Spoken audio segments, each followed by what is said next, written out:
Welcome to Eat Blog Talk, where food bloggers come to get their fill of the latest tips, tricks, and insight into the world of food blogging. If you feel that hunger for information, we'll provide you with the tools you need to add value to your blog, and we'll also ensure you're taking care of yourself, because food blogging is a demanding job. Now, please welcome your host, Megan Porta. Hey, food bloggers! The episode you are listening to today is a replay of an episode published way back in 2019. It was one of the very first episodes that I ever published, and it's on the topic of being the most productive you that you can possibly be. This is a topic that's near and dear to my heart. I love this topic. I could talk endlessly about it. First, though, if you would head over to iTunes to subscribe, rate, and review eBlog Talk, we would be so grateful for that. It takes 2 minutes, and those 2 minutes are so appreciated. They add value to eBlog Talk, and we just really appreciate it.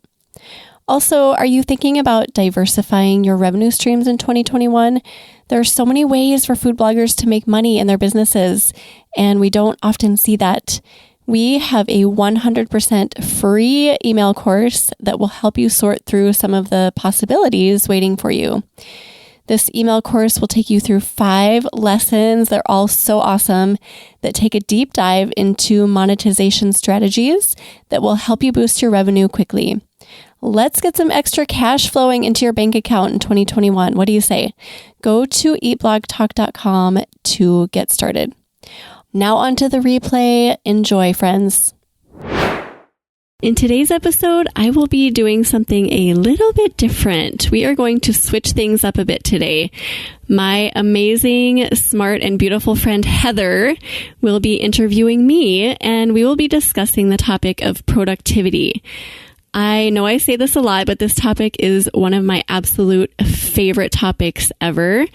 I am super excited to dive in, but first, welcome the lovely Heather Eberly. Hello, Megan, and thank you for having me on today. I have to say, you are the most productive person I know, so I'm really excited to dive into this topic with you. I am not the most productive person, so I'm excited also to kind of get some tips and ideas from you about how I can become more productive along with your listeners. So first of all, how do you define productivity? That is a great question. And I think it's really important to point out that productivity is not just about getting things done. A lot of people think that. It's more about getting the right things done efficiently and effectively. And as everyone listening knows, food blogging is filled with things to do. So it is more important than ever in this job to find an optimal level of productivity. I agree. I talk to you on an almost daily basis. And when you tell me all the different things you are juggling, I'm just amazed at how much you're able to accomplish in a day, because it seems like switching tasks all the time maybe slows us down, but you seem to do that effortlessly. When did you first realize the power of productivity? The first time I realized the power of productivity was when I was an intern for a big corporation just out of college. It was one of my first big jobs.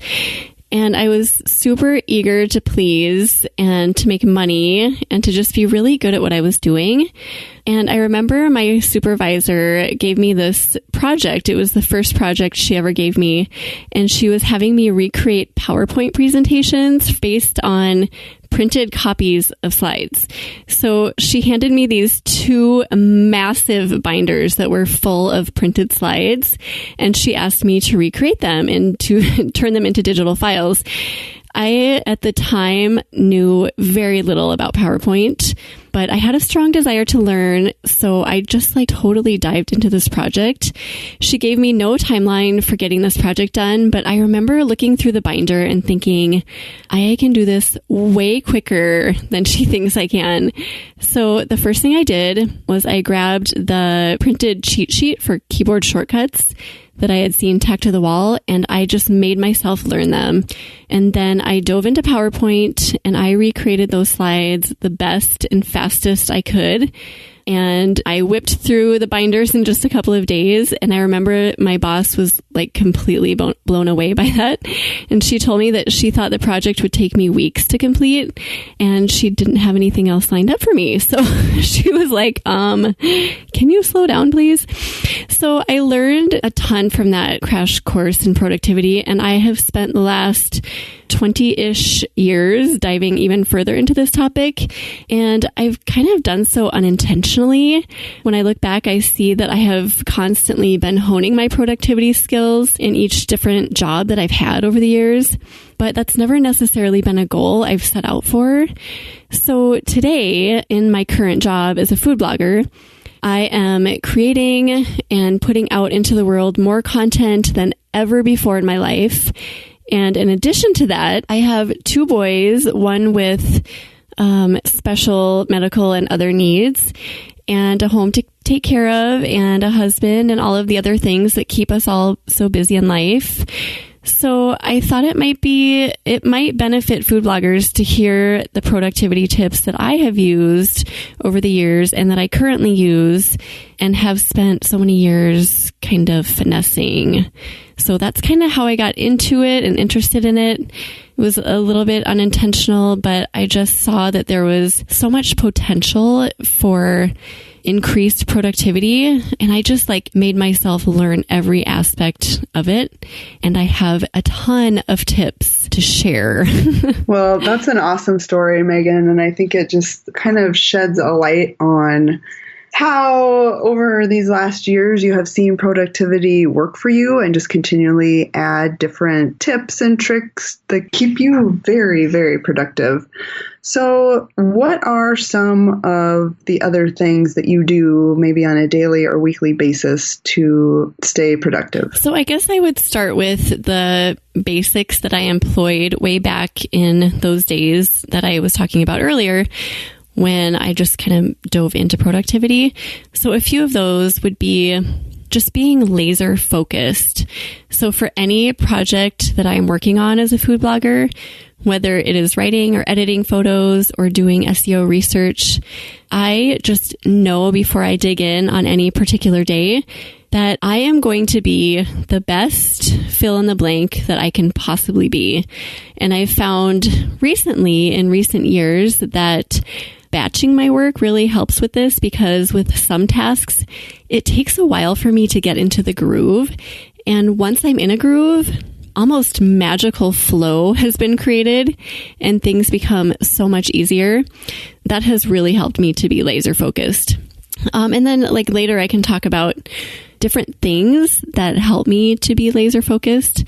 But another thing I think I mentioned earlier was learning my keyboard shortcuts at that job out of college helped me so much. And this might seem like a ridiculously simple suggestion, but forcing myself to learn those keyboard shortcuts early in my career made me so much faster than my coworkers. Those little mouse clicks that we do searching around our screen for the file tab, they add up, and it doesn't seem like they would, but they seriously do. I tested this. And if you don't know your keyboard shortcuts, food bloggers, I really recommend learning them and just forcing yourself to use them consistently until it's a habit. Another one that I taught myself early on was just considering my environment really carefully. The environment that we work in and thrive in will differ greatly from others, and that's okay. We're all going to have our own individual needs as far as environment goes, but we do need to figure out what kind of environment makes us feel the most productive. Do you thrive on having background noise? Do you enjoy working in total quiet? Are you most productive when you're working from your couch or from a quiet desk in the basement or outside on the deck in a busy coffee shop? Do you work best in a cool room or a hot deck?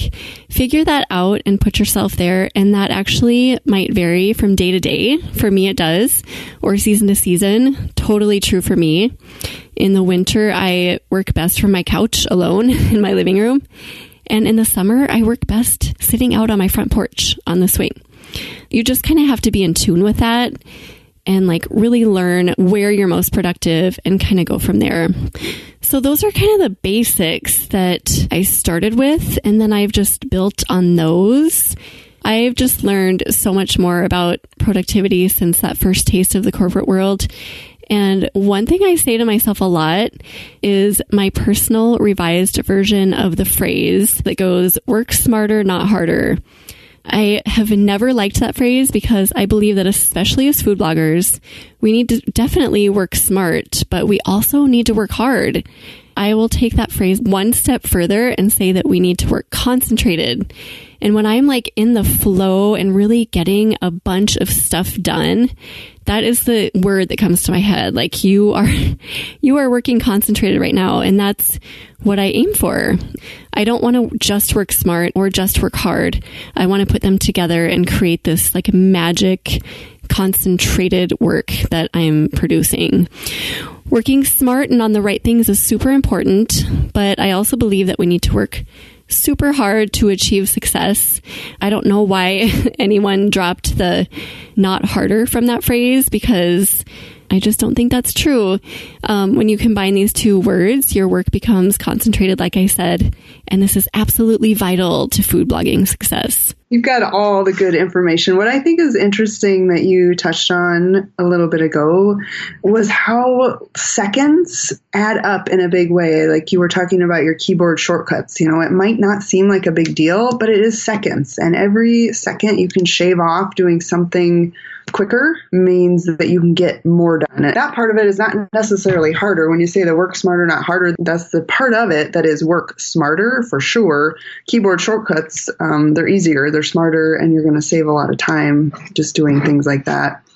And the other thing I was going to ask you about, when you're talking about batching, would you recommend people thinking about how they work and what times of the day they are most productive when they're doing their batching? For example, if you have a task that you don't like as much, do you find it's better to do it in a certain part of the day than others? That is such a great question, and I have given this much thought, actually. Here's what I do with batching. So I batch different types of work on different days of the week, typically, like as a general template. So I do one thing on Mondays, another thing Tuesdays, and so on. However, like that is subject to change, but I plan that in advance. So if I know that my boys are going to be home on Tuesday, and normally I do writing on Tuesday, that doesn't work together because I need to be super concentrated with my writing. So then I change it and I put my writing on a separate day that I know that I'm going to have that concentrated time. So first of all, you need to figure out which tasks you really need full concentration with, and you need to dedicate total like alone days or set up your environment so that it is the most conducive to your productivity on those days.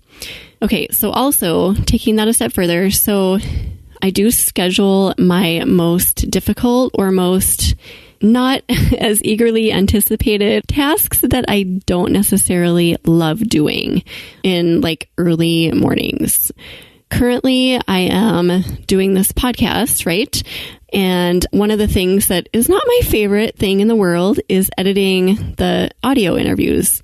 So every day that I have that particular task scheduled, I schedule it for the first thing in the day so that I get it done and then I can use the rest of the day to get everything else done. So that's kind of how I set up my weeks. I do set things up in advance. I don't ever just like let my week unfold. And okay, that does happen like in unusual circumstances, but most weeks I plan ahead and I stick to my schedule. Well, and along those lines, how do you deal with interruptions? Because if you have kids, even if you don't have kids, just in the course of a normal day, I feel like there are so many interruptions that get me off track. How do you deal with those interruptions? Do you just turn your phone off? Do you go to whatever is most needed at the time? If there is an interruption you have to deal with and then regroup after that? Well, like I said, I plan kind of around that as much as I can. So I plan to do work when my boys are at home that I can do when I'm interrupted. Like my mindless tasks are editing photos, and I have a few other mindless tasks that I do. So I try to plan that as much as I can. But if there is an interruption that interrupts something that I really need focus with, I ignore it. Honestly, unless someone is calling me, telling me that an emergency has happened, I do not pay attention to interruptions. So I don't look at Facebook. I don't look at social media. I have set times for that. I don't even look at my phone. I leave my phone on during the school year just because my boys are at school and I want to know that they're safe. But if it's not the school calling, I ignore it. So I ignore as much as I can. And to kind of go along with that, something that I've learned in recent years is to say no a lot. So it used to be where I would meet friends for coffee during the day, things like that. Once I started taking my business really seriously, I had to treat it like I was actually going to an office job, like a 9-to-5 office job. And I would think, okay, if I were at an office job, would I leave at 10 a.m. to go meet my friend for coffee? Probably not. So that kind of framed my mind in a new way and made me just like really take my business seriously. And then I mentioned this before too, but the notifications thing on my phone has been huge because we all get distracted by Facebook and Instagram. And I've actually just recently taken Facebook completely off my phone because it's such an easy thing for me to get sucked into. So it's just gone. And when I'm working, when I'm really concentrated and working, I don't even have a tab open on my computer.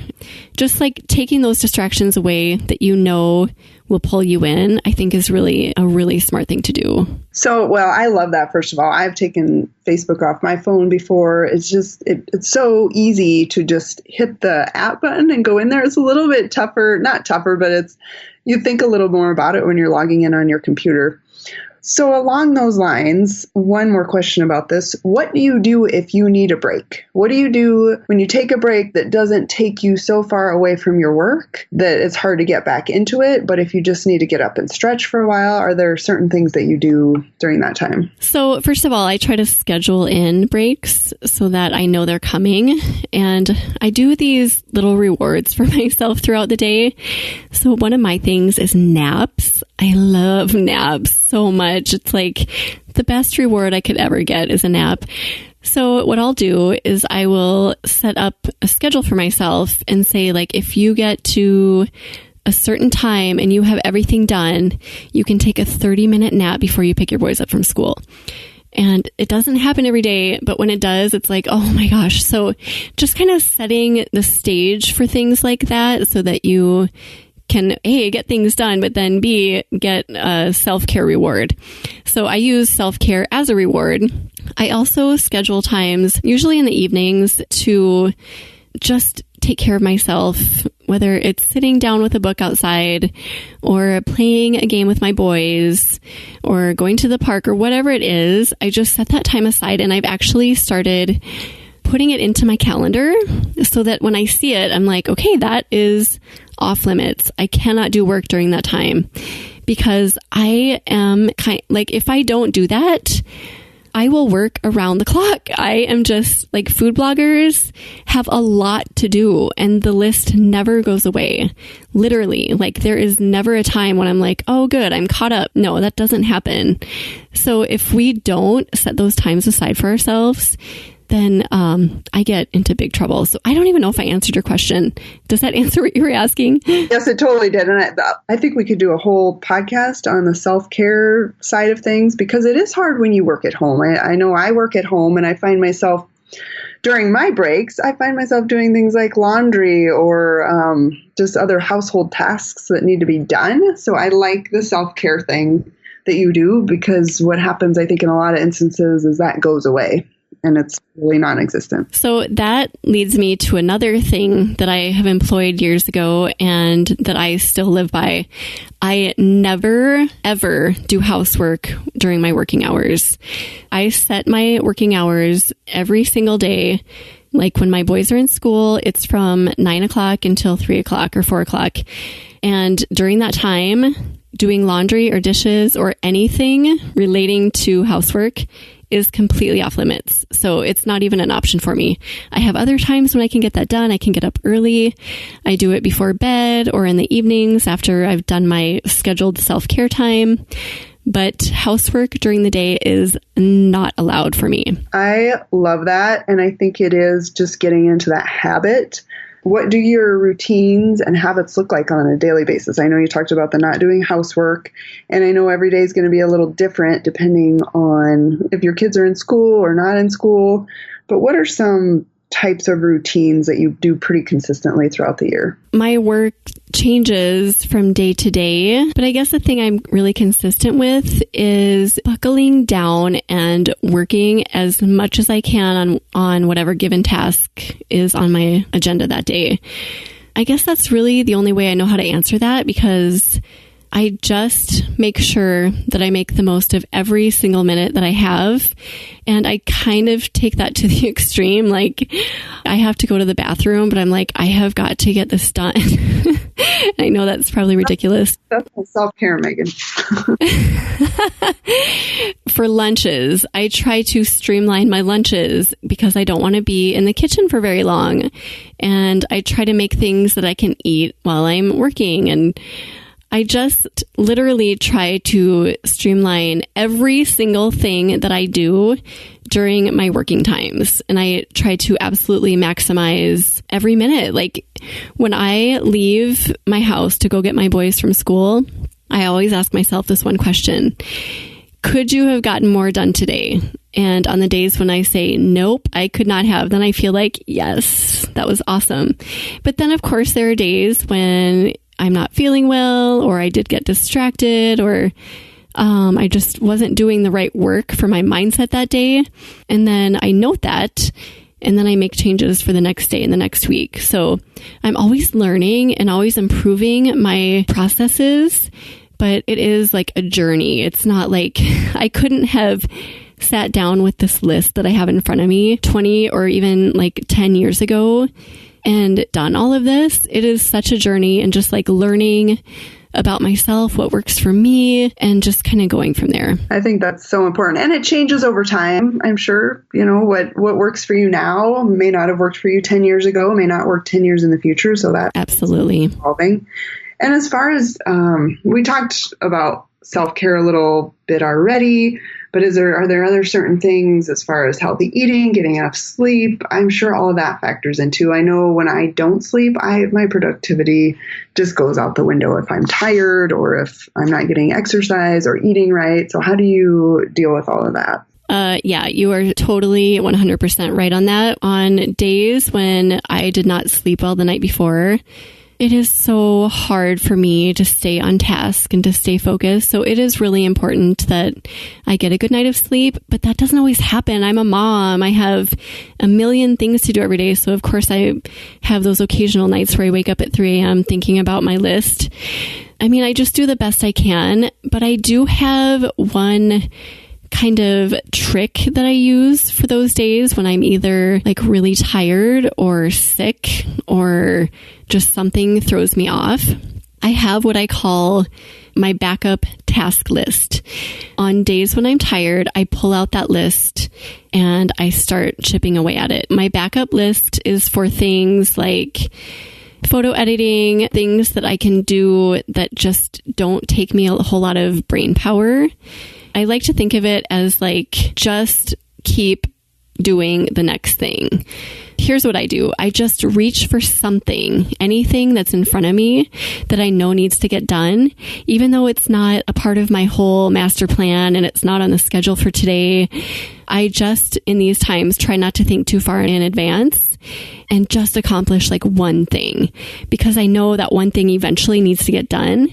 Even if it's not necessarily at the top of my priority list, it's better than accomplishing nothing. So I just do like one more thing on those days. I love that, because there are times even when I just get overwhelmed. My list can be 100 items long and I think, how am I going to accomplish all this? So it is kind of along those lines of just pick one thing and do it.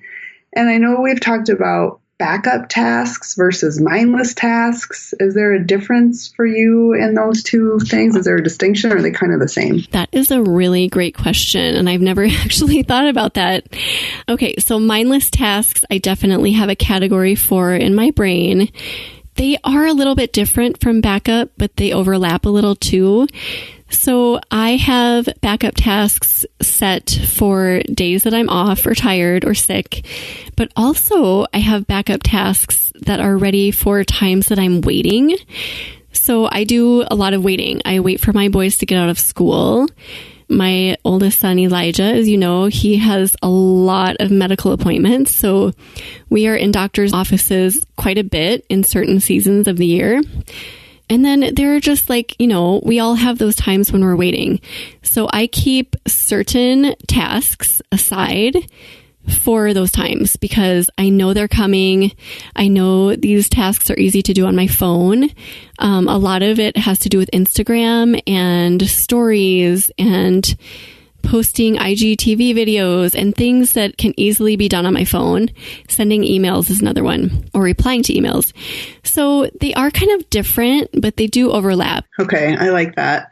And something else we have talked about before is kind of doubling up on productivity in a way. If you are doing a mindless task, kind of adding in another task, overlapping that. So if you're doing something, say like photo editing or cooking, that type of thing, what are other things that you kind of do to fill your mind while you're doing that? I love this question. Okay, so there's never a time that I'm not filling my mind with something. I had talked about like writing for me requires super focus, right? So when I'm writing, I need to be focused. I can't be doing anything else. But when I am doing those more mindless tasks, I always have a podcast playing or a book, an audiobook playing, or something that is filling my mind with constructive, quality information that's helping me with my business or myself. I absolutely maximize every moment. When I'm cooking or baking, that's a great time to turn on a podcast. And I have some favorite entrepreneur podcasts that I listen to that just get me pumped up and motivated. And there are a lot of great audiobooks out there too. I think it is really beneficial to double up on productivity because if I tried to make time for an audiobook or a podcast, that would just never happen. So I haven't quite gotten to the point where I put it in my schedule, but I do take note every time I know that I can be listening to something and filling myself up. And then I just make sure that happens. Wow, I'm exhausted just listening to you. This is great information. Oh my gosh, you're funny. Do you need a nap, Heather? Okay, so something else I wanted to ask you about. What about your products or your hardware and software that you use? What kinds of things do you do there to be more productive as far as computers and calendars and that sort of stuff? So this kind of goes along with my keyboard shortcuts thing. Every single little thing adds up. And one of the things I absolutely make sure that I have all the time is good Wi-Fi. Fast internet makes a massive difference in my productivity. I don't go to coffee shops anymore because of this, because we've all been in that situation where when we're at a coffee shop and we're like, are you kidding me? It's taking me like an hour to do something that at home takes me like 10 minutes. And it's so frustrating and so unproductive. So I don't even put myself in those situations anymore. We have actually in our house changed our Wi-Fi to get like the fastest possible. We have screaming Wi-Fi now. And it makes such a huge difference because I can like click at the rate that my brain is going and type and keep up with it. And that's how I kind of know if I have good Wi-Fi or not. If I have to like sit and think, then I'm like, okay, this could be faster. This impacts productivity hugely. Again, a little thing, but it makes a huge difference. Also, to go along with that, computer speed. If you're having to wait on a slow computer in order to get your work done, There is a big problem there because computers these days are made to work really quickly. If you're having this issue, figure out a way to clear up space from your hard drive or take your computer to an Apple store, do whatever you have to do to be able to use your computer again at the speed your brain is working. Computers are meant to work fast. Another little thing, but it really, really makes a difference. Calendars, I mentioned this before, but I am a huge scheduler. I schedule like the littlest of things and the biggest of things. I think it is really important to sit down weekly and daily and also monthly and also like 6 months in advance, thinking that far ahead, because I strongly believe that if you do not plan, you will never succeed. Sticking with planning every single night, your next day, every Sunday, plan your entire week. Schedule time toward the beginning of the month to plan out that month and the next few months. And then also sit down occasionally and plan out your bigger goals and work backward from those goals. This is something I love. So I will look toward, like midwinter. And I will say, what do I want to be doing food blogging wise midwinter? And I will set specific goals and then I work backwards from them. So if I want to achieve that, working like 1 month closer to me, what do I have to have done then? And then I just keep working backward until I'm at where I'm at now. So I think setting those smaller kind of guideposts really help us reach big goals. So it's super important to look at both planning right in front of you and planning way far in advance and using calendars to help you with that and to keep you on track. So I use Google Calendar just for myself, like day-to-day, week-to-week planning. But I use Trello with my team as more of an editorial calendar and something that they can always reference to. So just finding what works for you and just sticking with it. Okay, I love that you use those calendars. And along those lines, are there any other tasks that you automate that help you be more productive? Yes, I utilize every automation I possibly can, because it's another one of those little things that just gets in my way and it opens up time for me to do other things when they are taking care of my work. I use an application called Zapier. I really don't know how to say that, but it's Zapier. It automates tasks across platforms and apps, and it is like amazing. When I first found it, I was like, how does this thing even work? Because you name it and it can automate it. I mean, seriously. So it saves me literally hours of work every single week. A couple of examples that it does for me. If I get an interview completed for Eat Blog Talk, it automatically sends out an email to that person and gives them like follow-up details. There are so many things that you can automate, and it takes a little bit of legwork up front to figure out what and how, but it's so worth the upfront time that you spend. Like I said, it'll save you hours. And how do you find out about these different apps or programs that you use? Is it just kind of knowing your need and looking into it, trying to figure out what you could do, or do you hear about these things somewhere else and give them a try? I actually found out about the one I use through Trello, because Trello is huge in automating, and it just like popped up one day and it was like, hey, I want to automate even further. So I clicked on it and I started reading and I was like, wow, that is insane. I'm going to check it out. So I did. And then, like I said, I was just totally blown away. It's almost scary. How can you get information from one entirely different program and communicate with another, but it works well? And I'm sure there are other ones out there very similar to that. If I were a food blogger interested in doing more automating, I would just type that in Google, work automation programs, and just see what pops up. I'm sure there are more than the one I use. That's a great idea. I think a lot of the times we get in the groove and we just do the tasks that we've always done and don't step out of the box a little bit and realize there's faster ways to do them. So along those lines, what about getting faster at things that maybe you can't automate? Writing, photo editing. Are there certain tricks you use to become quicker at those things? So again, this is like definitely a sub theme here, but the little things add up, and being a quicker writer and photo editor and video editor and everything else involved in food blogging is so important, because if you're slow, it's just going to like drag you down. We need to constantly be working to get faster at the things we're doing, and obviously keeping the quality intact, but getting faster is so important, especially as you grow as a food blogger and more tasks fall in your lap. You have got to be quick. So in order to be a faster writer, you write more, you type more, right? Like the more you type, the faster you're going to be. In order to be a quicker photo editor, you edit more photos. So just practicing times a million, and do not underestimate the power of these little things because they totally add up. So as you know, when you work for yourself and you don't have maybe a boss kind of monitoring the quality of your work, how do you decide when it's done, when it's good enough? Because there are people like me who can be too much of a perfectionist.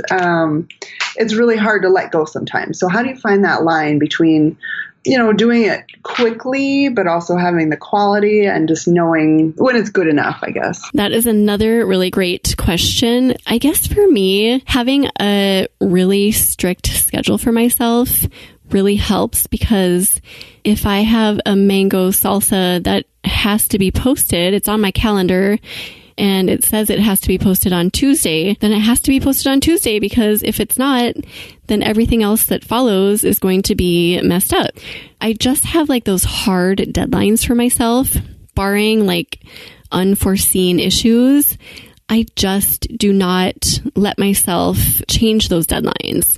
So that really helps me to not be too perfectionistic, and it keeps me on track. And like, I just get to a point where I know like this is good enough to put out into the world, and I just like give it my blessing and press publish.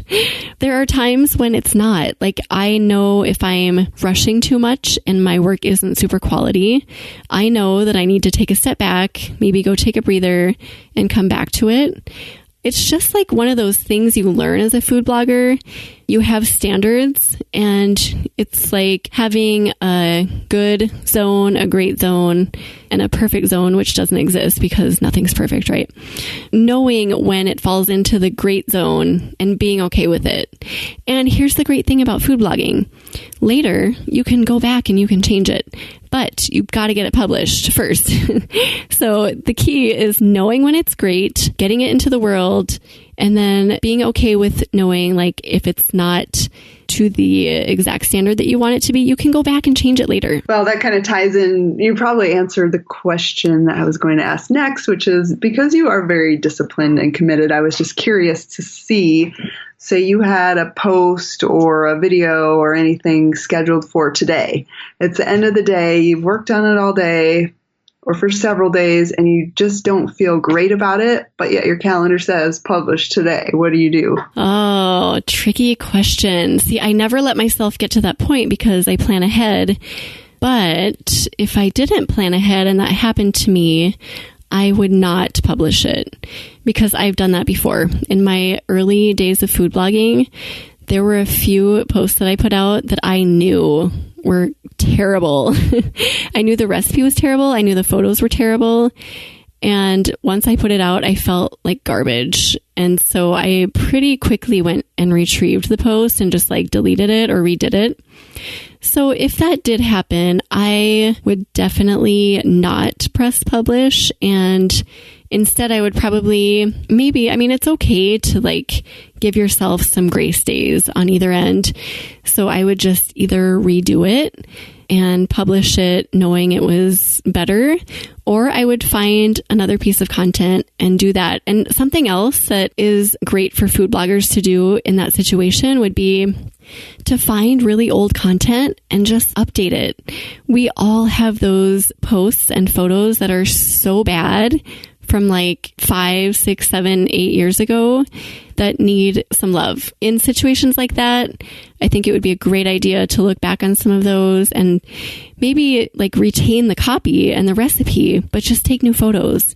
and just give something else an update. I like that. I like that idea. And the other kind of theme I'm hearing is, to me, it sounds like you have pretty much kicked the procrastination habit. Oh, oh my gosh. I used to be like the worst procrastinator. As you know, Heather, do you remember my college days when my senior art show, when I waited till the day before to paint a painting, like a 6-foot painting? Oh my gosh, that was terrible.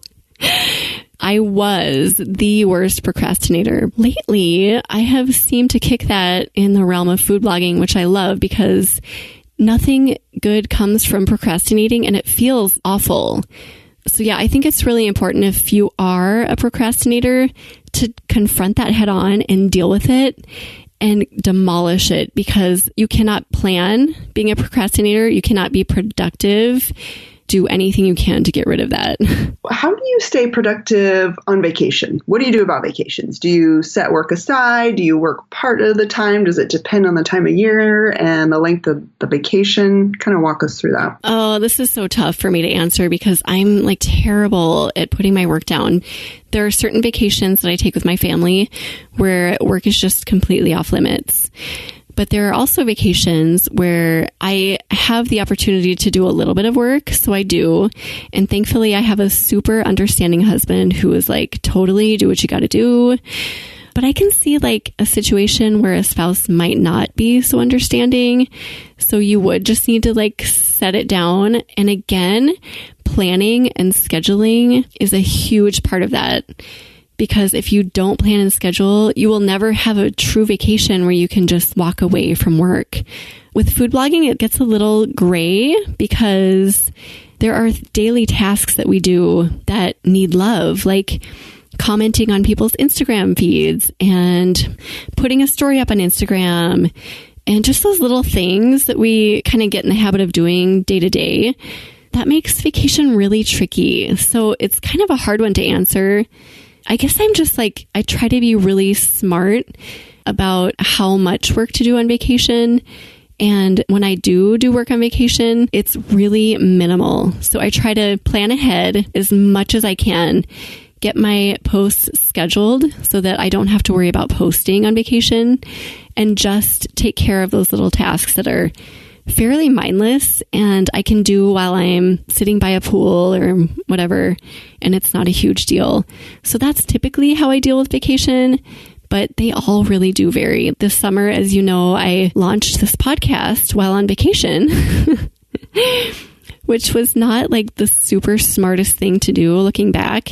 Our vacation wasn't truly a vacation, and I have regrets about that, and I've definitely learned a lesson from it. But I don't know, like when you're your own boss and when you are in charge, can you ever really like totally set your work down completely? I guess the answer to that is yes, if you thoroughly plan ahead. Absolutely. I went to Africa in March, totally across the world. I had no idea if I would have Wi-Fi over there, which I did not. So I planned a couple months in advance and just had everything planned out. I had my VA updating all of the little tasks that I knew I would normally do on a vacation. And then I scheduled as much as I could. And I made it work. I was gone for 2 weeks and I didn't do an ounce of work. So it is possible, but you've got to sit down months in advance and get all the details sorted out first. Well, so along those lines, do you ever feel like you're too productive? And when I say that, I mean, do you feel like you get burned out? Do you, and probably not because you love what you do, but do you ever feel that it is hard to shut off? Obviously, if you're in Africa, that's a little bit different situation because you don't have access to Wi-Fi. But if you're home and you do have access to everything you use on a daily basis, do you ever find it's just hard to walk away from work? It so is. I mean, food blogging is one of those jobs where you are in it all the time. And if you're not, you're thinking about it. It is really hard to walk away. And that's why I've had to start scheduling out free time so that I can just block out my mind and not do anything for a period. And it is so important to do that because this job can cause massive amounts of burnout. because we are doing so many things all the time, wearing a million different hats. So burnout happens to all of us, unfortunately. I actually go through periods a couple times a year, at least, when I have reached that stage of just, I am burnt out. I haven't slept well. I've done way too much work. I feel it. I feel it coming. And then I either get sick or I'm just like in mental distress. But I mean, I do get there. It's bound to happen. It's just a matter of doing as much as I can to prevent it. And then if it does happen, knowing what to do. So like when it does happen, I have to set everything down for a few days and I have to take care of myself in a huge way. I have to sleep. I have to employ all of those self-care tactics that I know work for me. I have to spend time with my family. My goal obviously is not to get to that point, but it does happen. So I think what is important in this situation is, as much as you talk about being committed to being productive and getting the work done, you also have to make that commitment to yourself and to the self-care. And you kind of have to figure out how that works on a daily basis. It's not going to be the same every day or every week. It's going to vary. But just knowing that when you need to stop, you need to commit to that and take care of yourself, and then you'll have more energy to get right back into work when you've taken that time. For sure. And for me, it's been a matter of just getting to know myself really well and learning what my triggers are and seeing the symptoms, basically. So I know there's like little signs that pop up for me that tell me, hey, you've got to slow down. And so just listening to those and slowing down a little bit is so important. It can save me an entire full-blown sickness if I just listen to what my body and my mind are telling me. But that also kind of goes into something else that I really strongly believe in, which is having grace periods for yourself. So occasionally on your calendar, just scheduling a day that has nothing on it, because you're probably going to need it. And if it means switching tasks around, personal and work, on your calendar, then fine, do that. But you do need to give yourself a lot of grace in this job, because you never know when it's going to sneak up on you and just bite you. You can get really, really bogged down with just being burnt out. It is a lot, and it takes a lot of focus and energy to get this job done and the million things that are involved in this job. And you absolutely have got to take care of yourself. We should be doing self-care every day, every week, every month, like small things every day, bigger things every week, and even bigger things monthly. And if we don't do that, we're just going to let that stress and the demands of the job just totally pull us under. But I think the really interesting thing about what you do is that you obviously love it. And so it almost makes it harder for self-care in a way, because it is hard to pull yourself away because you love it so much. You know, it's just something that you want to do and you enjoy doing, and you kind of get yourself in that little rabbit hole and keep working away. And then once you pull yourself out, you kind of realize, oh yeah, I've been neglecting other parts of myself. Even though I'm really fulfilled in this one part, you still need all those other parts to be more rounded and to function the way you should. That is totally true. And that is the exact reason why I started scheduling self-care on my calendar, because otherwise I can make excuses for myself and say, you know, I need to get this done, and I'm enjoying it and I'm liking what I'm doing. But taking a step back, I'm neglecting my family, or I am neglecting myself. Scheduling is like the brains, right? Instead of the heart, because I put so much heart into my job and I just want to keep going and going and doing better and doing more and accomplishing. So it's good to have a perspective that kind of reaches out to me, which is my calendar, and saying, you put this here for a reason. You know in your mind that you need this. So just listening to that and trusting myself is huge. And if I didn't have that, I for sure would just keep on going and going and never stop, because I do love my job. It's my ideal job. I would not want to be doing anything else in this whole world, which is great, right? But it's kind of like a catch-22. I love it so much, but it can like sink me too if I'm not careful. Well, what I love too about what you just said is essentially scheduling. The more scheduled you are, the more freedom you have. Because if you're scheduled you just can look at your day or your week and you know what needs to be done. It's all right there. The self-care is scheduled in. You just follow the schedule. It makes it really easy. I tend to schedule aggressively as far as work goes, but we do need to have that grace. And like you said, Heather, the more we schedule, the more freedom we are going to have. There is so much power in looking ahead and planning. And granted, like plans are not always going to stick together. Sometimes plans fall apart. But having something set in place, a structure that you can at least let guide you, is so important. And it makes a huge difference in how you treat yourself and how much you get done and how much grace you can have with yourself too. Well, you have totally inspired me. I'm going to use a lot of these little hacks that you talked about to improve my productivity, hopefully. But what else? Is there anything else we didn't touch on that you want to talk about? I guess just like a finishing comment is commit to finishing every single thing that you start. This is something that I started employing in my life a couple years ago, and it has transformed everything for me.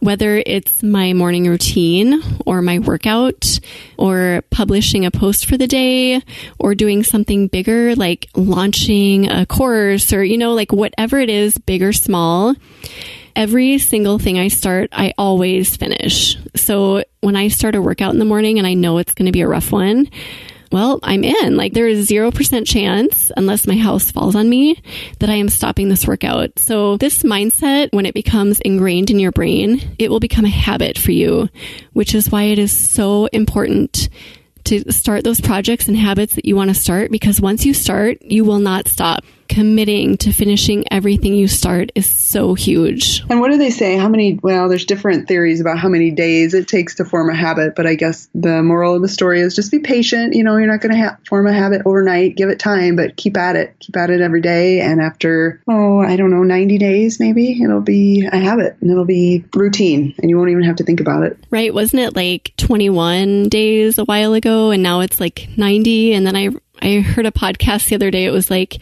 300 days. I'm like, what? That might be too long. But no, that is a good point. Habits are really hard to form, especially if it's something that's not ingrained in you.